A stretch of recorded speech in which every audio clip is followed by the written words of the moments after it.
It's been a while since I done a vlog. Um, yeah, it's been a while. In fact, the last time I did a vlog on YouTube was when I was in Montana, United States. A lot has happened since then, um, and I guess to get to the point of this video is that since then I have adopted a lot of things as my personal habits. One of the big ones was reading books. Been reading a lot of books. In fact, one of the most intoxicating books that I can't just put down is this. Just bear with me for a second. In fact, let's come with me. There's actually a number of books. Where are they? They're here. So, just a quick recap. This is my bookshelf. So you got all of that, all the way down, and then you pan across. And also there are some underneath there. And that doesn't account my digital books. My digital library has about over 3,000 books. But for this purpose of video, I'm going to focus on these. In particular, Hugh Thomas, Slave Trade. This one here. As you can see how thick the book is. I picked it up for like, I don't know, $12, I think. Yeah, $12. Look, from the local bookshop. It's also my library. It's got about 800, 900 pages, and it is, as you can see, it's very detailed. And I just can't put this book down. Very interesting. I've read a lot about slave trade, and so far this is the most comprehensive book that I've ever came across. And by comprehensive, I mean it articulates, it describes almost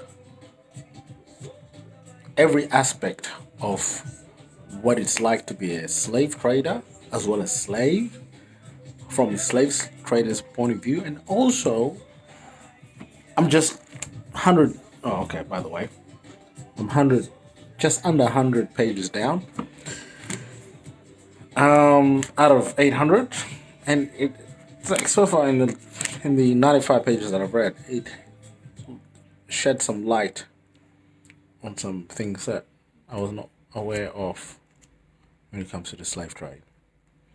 And the reason why, I guess the reason why I'm interested in this is I'm black, in case you haven't realized. A lot of my past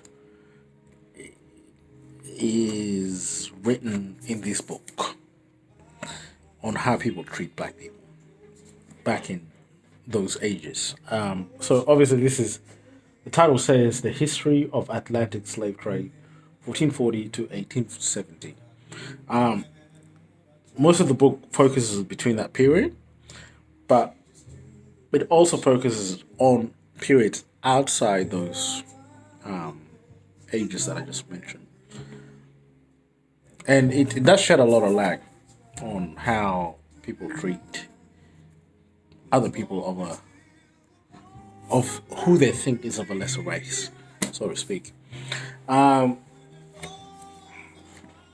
mean, 95 pages in, and this book, fucking hell. Anyway, so the next one is The Lone African. I've mentioned that in the social media. It's a little bit more poetic and artistic relative to the slave trade. Hugh Thomas Slave Trade. I feel Hugh Thomas's work is more realistic to the life that we live in right now. You know, I can juxtapose the perception of how the people that I see right now on the streets, I can juxtapose how they feel about when they see me as a black person. And there's a bit of a, for the lack of better description, there's a bit of residue of not slavery but racism. And I think racism stems from slavery. And because of that, I could see that. I could see that repulsiveness when people went to see when people other people that are not black they see me on the street. It could be a figment of my imagination, but a few of my close friends who are also colored people making they confirm the same feeling. So this is the most realist account of how the master race, for lack of better term, view us as colored people, and it's shocking but interesting to see because now the knowledge that I received from Hugh Thomas's book kind of equips me with identifying those kind of people or these trends. Not people, but trend. Now that we are on a pandemic, I'm much inclined to see less people, but more inclined to see trend of how people see black people, especially when it comes to what happened here in Melbourne some times ago with the Black Lives Matter protest. And that kind of just highlighted a lot of things that Hugh Thomas said in the book that I wasn't well aware of at the time of the protest. So I really hold this book in high regard. Before Hugh Thomas, I've got this. I've had this. This has been, well, as the title says, it's basically on slavery, on how the masters treated them. It's very linear perspective on the subject. And if you trace it down to how I feel about it, now that I'm a descendant of how people, how the master race back then, or the Europeans, you can call it, view black people back 300 years ago, this is how they were doing. This book kind of just, I mean, you could see the illustrations on the cover book. It's a little bit confronting. So this is a very linear version relative to Hugh Thomas's slave trade on the Atlantic. The next one that I also like is by William Rick, Gem Dude. I don't even know how to pronounce it, but character analysis. Now that I've seen a portion of how people view black people throughout the ages and how it reflects back to my current present time, William's work kind of categorizes how one present themselves in front of the society, and he does it from I believe, a clinician point of view. That's big words, clinician. He's a clinician of the 1920s, so he's definitely one of the more foundation. He's more of a founding father when it comes to that kind of psychology. I haven't delved into the book yet. I've skimmed through it, and I could see that it'll shed some light on how I feel about how I want to build my character as a person in a society. Yeah, this book is heavy. It's about 600 pages, so that's another one. And then the next one would be this one here. I think this is the second last. The Good Book secular Bible by AC Grayling. Actually, I do have a lot of AC Grayling stuff here. I've got his quadrilogy on substance things. He wrote a lot of books. I'm not going to dive down on his other work except for this one. This is basically a everyday man, 21st century everyday man interpretation of the Bible, and I like it. And he takes I suppose, the Christian flavor out of the Bible, and he breaks it down. He breaks it down in a biblical way. You can see, I mean, and then the seamen were able to report the great armament of the Persian when they reached home, instilling fear. Like, it's the kind of stuff he says. Obviously, to understand that kind of sentences, you'd probably have to go through the chapters. I did skim through it. I haven't gone through the book yet. And I've enjoyed it.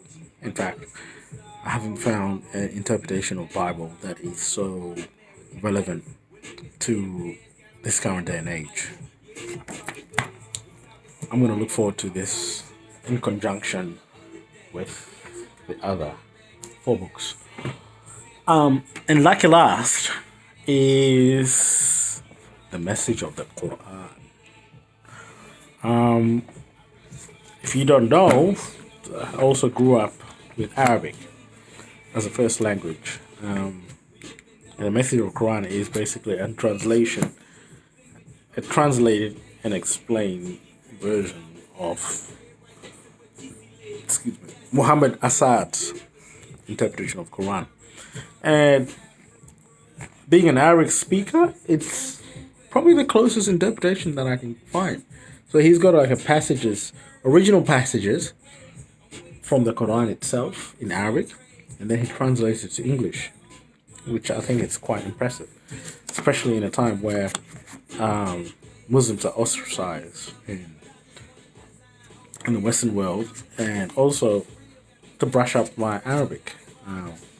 This is the most fundamental way, I thought, to brush up on my Arabic. So yeah, from one book, extend to what, 1, 2, 3, 4, 5, 6 books. Hugh Thomas is still playing a huge influence in my learning and discovery of this world. I suppose after I finish those 6 books, I reckon I would dive into more indigenous work. Like, for example, I do have Aboriginal Studies, which is right here. I think that would be the next work that I'll dive into. But I think this lockdown has one benefit, and that benefit is to learn about my people, my environment, and that's something that I haven't really paid attention to full time, and I'm looking forward to it. I'm very much looking forward to it, and I don't know how far this video is gonna go. I read almost every day. I go through 5 or 6 books every day. No, not finishing it, as per se, but to just consume some knowledge that advances my understanding of the world around me. And I think I've found the best way to do that is to push that needle of advancements in so many ways. So that's why I've got 6 books at the same time. And each of them kind of like interlinks with the other. For example, Hugh Thomas's book is basically my navigation, so to speak. He speaks a lot about the Christian world back in 1400s, 16, 17, and 1800s, and how it affected the slave trade. And because of that, it highlights a lot of the Islamic world and Christian world back in the medieval age. So I found myself researching those annotations that he made in the book. And these annotations, they're not just like a simple story. They, they, they're quite in depth, as you've seen from the book that I've selected to read. I think it's good. It'll definitely take a lot of time. I don't know how long, but it'll be at least several months to just go through those 6 books. But yeah, 15 minutes. Yeah, that's what I'm doing in terms of managing my time during this lockdown. It's not that entirely bad, but here we are. That's just one section that what I read. I've got other areas as well. I have a lot of interest in mathematics, martial arts, biographies, autobiographies, fictional books, romance, what else? Science, BDSM, sexual history. There's a lot of things. But this is just one of it. For now, I think I'm just going to stop this. And I hope, what do I hope out of this video? Inspire somebody that this kind of way of learning is actually happens. Not just that, but there's a different way you can see the world. And that way, I think, is the way I'm doing it at the moment. I think it's accurate. So, but who knows? Until you correct me or somebody else corrects me, I'm enjoying it very much. That's it. I am Jurkin, the book club.